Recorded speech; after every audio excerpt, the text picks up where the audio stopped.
All right. Point farming especially, dive temp is important. Um, Instructions say to, make sure the dives are warm to the touch. Um, so it's kind of cool down here. Not bad, but cooler than average room temperature. So dives do get a bit cold. So what I started doing was I wrapped a heating pad in a garbage bag, keep the gunk off of it, and wrap my dyes in it. Let them sit for half an hour or so. I'll warm up a bit because temperature will, it can affect diameter and all that good stuff. So it's an easy way to get them up to temp. Use will bring them up to temp, but by that time, yeah, this will work just a bit better. All right, let me get this set up and we'll do something you've all been waiting for. Some point farming. Oh yeah, I set it on top of these materials, get them warmed up a little bit too. All right, we've got point farming dye. There's a little ejector pin in there. And I bent that on my other one. That's why I was waiting so long. And then got that back and I discovered that I had cracked the base punch. So that was replaced, and now this should work beautifully. All right, let me get this piece together and do a little point farming.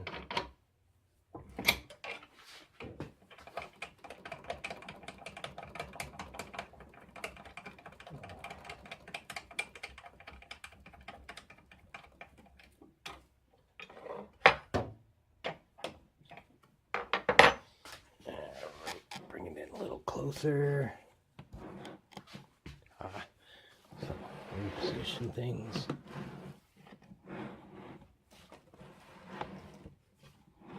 Best I can anyway. Yeah, that's right. Wait for the squeak. There it is. Yeah, right. That might help a little bit. Oh, yeah. Forgot.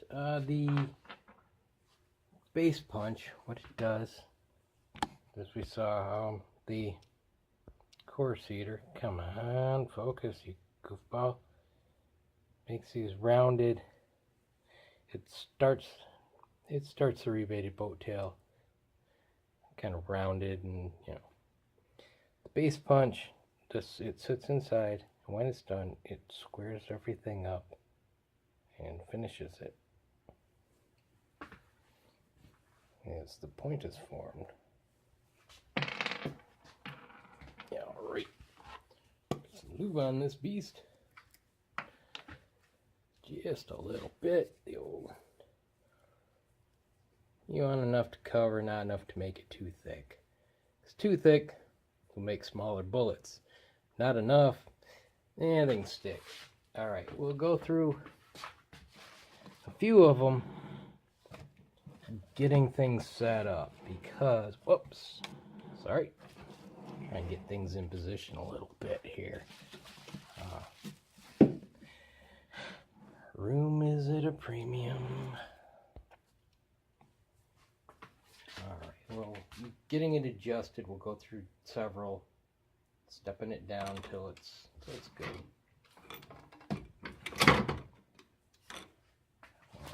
First one is start there, so you've got to come down a bit. All right. It's best to use several to adjust it down instead of just the same one over and over. One, brass will work harden, and it gets to a point where it will just stick on the pin. A little closer. There's a fair amount of difference. Gotta go down. Okay, another half turn. See where that gets us.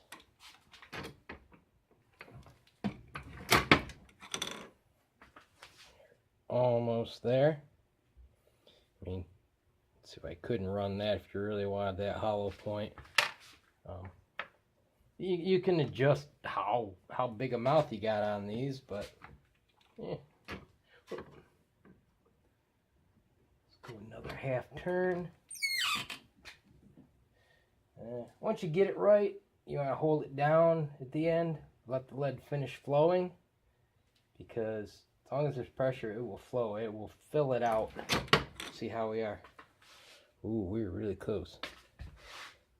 The base isn't quite, I mean, it's good, but it's not great. But it's filling up. Let's go just try 1/6 of a turn. Right at the end. Oh, the 12th, the 6th. It can make all the difference.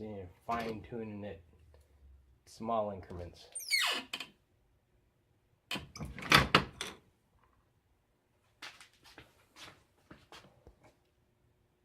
Base looks good, nice squared up. Point looks good. I'd say we're adjusted. Now I can do these other ones, finish them up, and they won't be all work hardened. There we go. Ooh, looks good. Oh, forgot to tighten that down. Don't want that. Bring it down to just once to move the lever.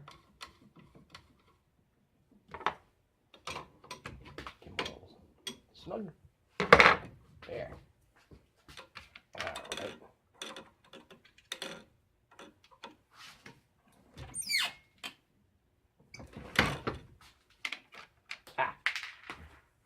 Ooh. Do my Elvis ammo impression.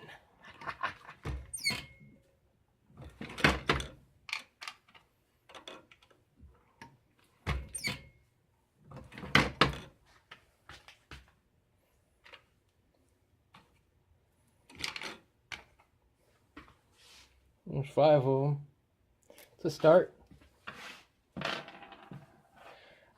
There is a break-in period, I was informed.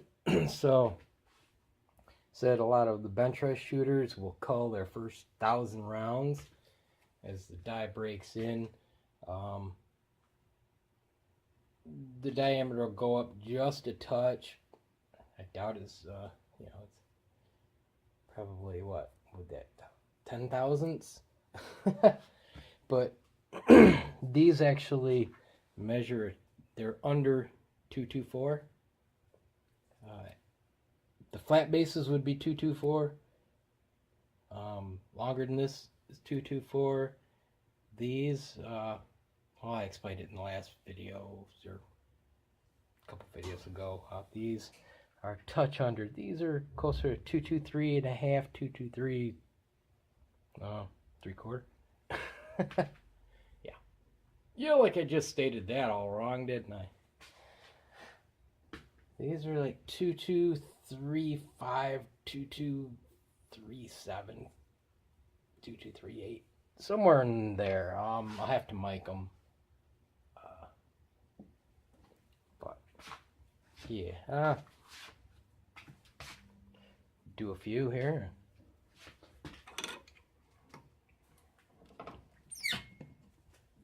Yeah, a little unhandy with that sitting on the other side of the bench.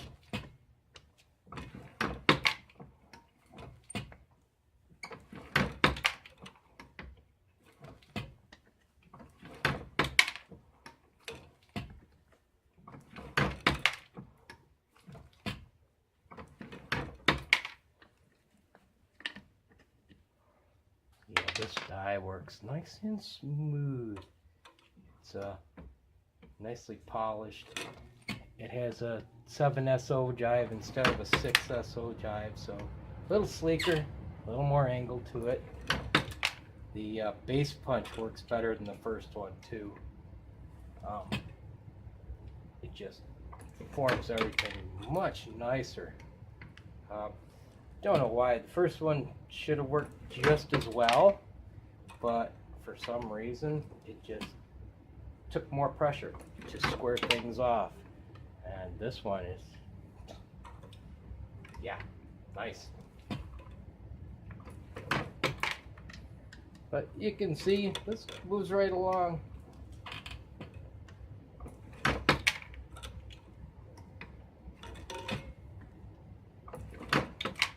Doesn't take long to pump out a few hundred.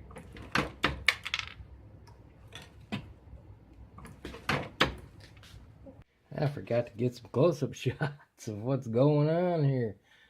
So you roll this in. Alright, try to do this right-handed. You can see this sits right down in there.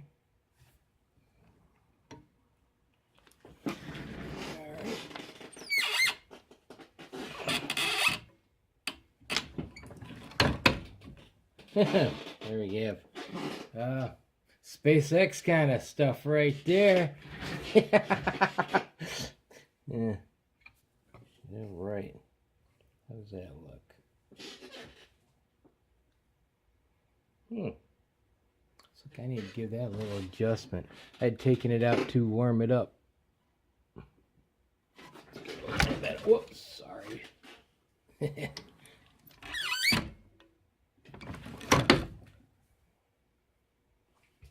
Yeah, that's a little better.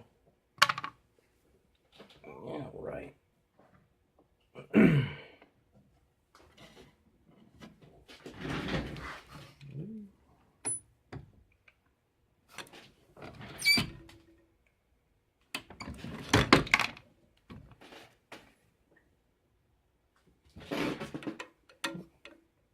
Yeah. So tricky trying to get a good focus on this. Come on, silly thing. My lighting sucks, I know. But, yeah.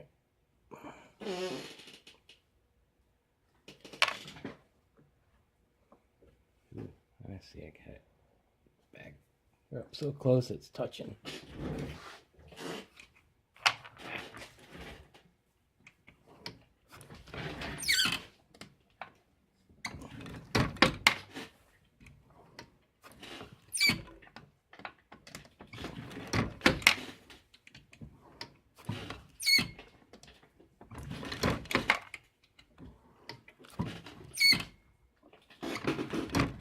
Goes along pretty good.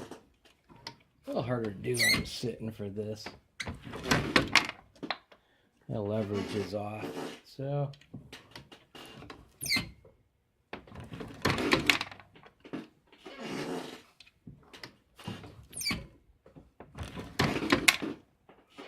yeah, there you go.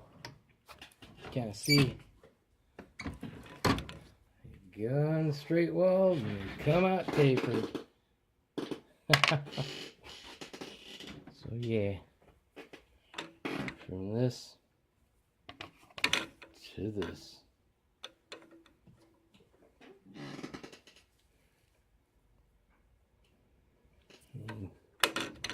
See the difference,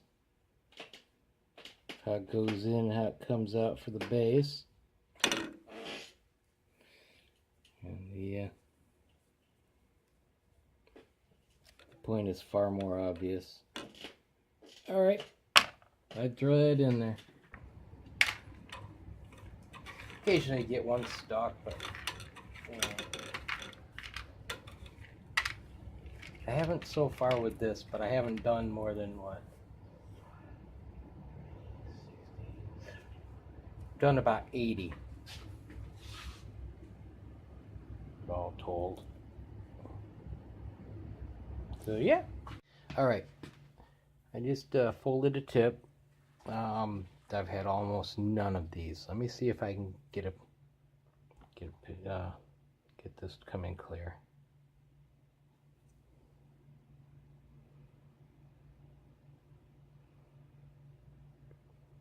See that line there? You can see it, it'll come to a V. But that's what happens sometimes. Usually it's under annealing. I think there can be other causes, but that's a primary. Basically, instead of stretching, it just rolls over and folds. Perfectly fine shooting, but I separate them out and, you know, just shoot them separately. Consider them defective. Yeah, but yeah, there's nothing wrong with it as far as shooting it, but yeah, it could possibly affect accuracy, but I don't know. By how much? Who knows? So, thought I'd show you that the best I could. Alright. There you go. We finally did some point forming. I'm working on the 77 grainers. As you can see, I've sprinkled in a little bit of that brass prep. I just divided up. Just divvied those up by head stamp, the ones that were around 1 inch. And the core shaker, this core shaker, well, the main part of the funnel part is, you know, calibrated, if you want to call it that.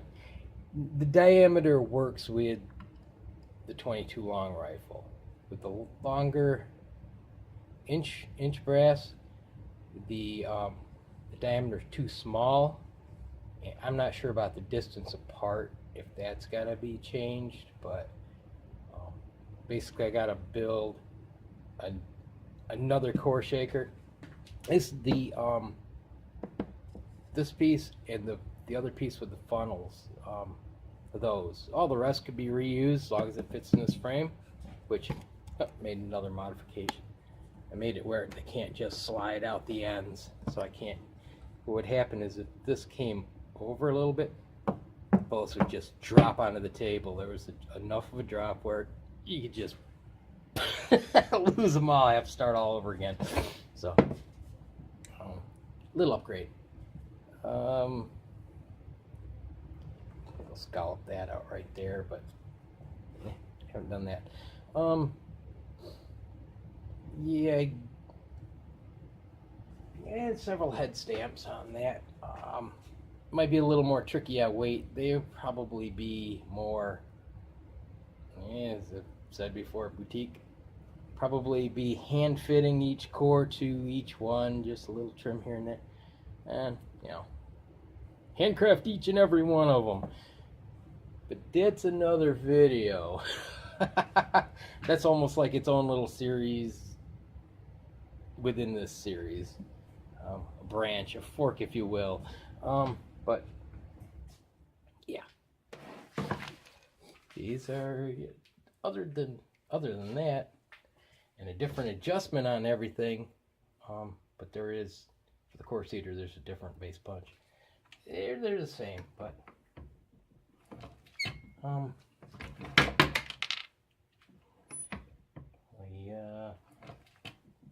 22 grains heavier. Yeah, this is just so handy where this is sitting. Blah!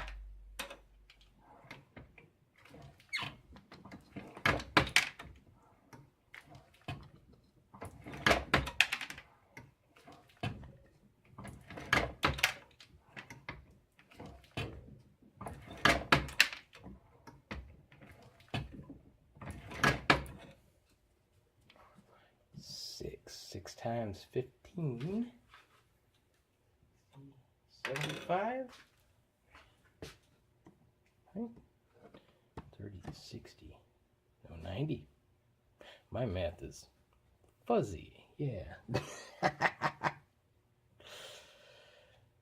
Yeah, 90 of them I've done so far. So, not all in this sitting, but they add up quickly. Once, yeah, it's slow, tedious, and all of a sudden you just start banging them out. So, yeah, that's finally the end of the 55 grains, and there'll be a few more installments for 75 or 75, 77. Man, maybe 75. Who knows? Maybe I'll do different if I get enough of the 22 HMR or 17 HMR and 22 Win Mags. I can go into the different, some different, figure out what lengths to trim them to get close to a factory length from other manufacturers for different weights, and yeah, see. I go with like the Sierra lengths. It could be interesting because I'm sure that different length brass will work better for each weight. And, how it fills and the length it comes out to. I think, if I remember right, for the 77s, I think I lost, when I point formed, I lost like 4/1000 of an inch. It's not a lot, but it does shrink just that little bit when the nose forms. So, yeah.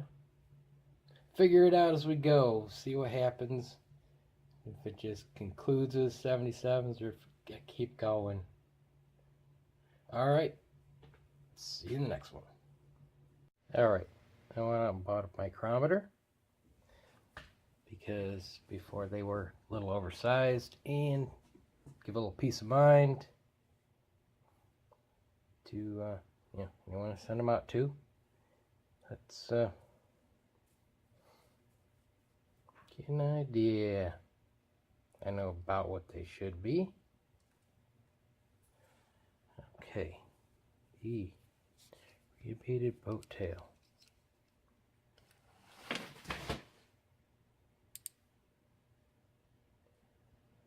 22375.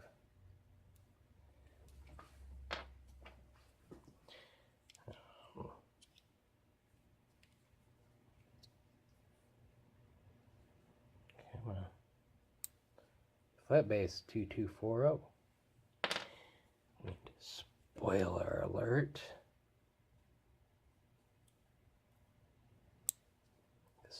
77 grain rebated boat tails 2240.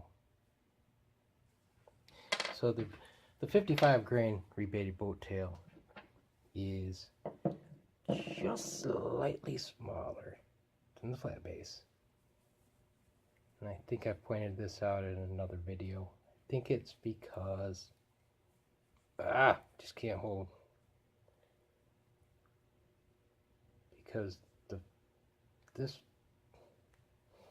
this flat base, this part of it, is about 50 thousandths closer to the nose than this one. I think it puts it just a little different in the die. But it's still within spec and it ought to shoot fine. Alright. So hopefully that settles peace of mind this time around, because last time things were a little out of spec. So yeah, I went for a more accurate than caliper route this time around. Because the calipers, they seem to think this they're hard to, really get that fine little bit. So, all right. I'd show you what the micrometer says. All right. Later, people.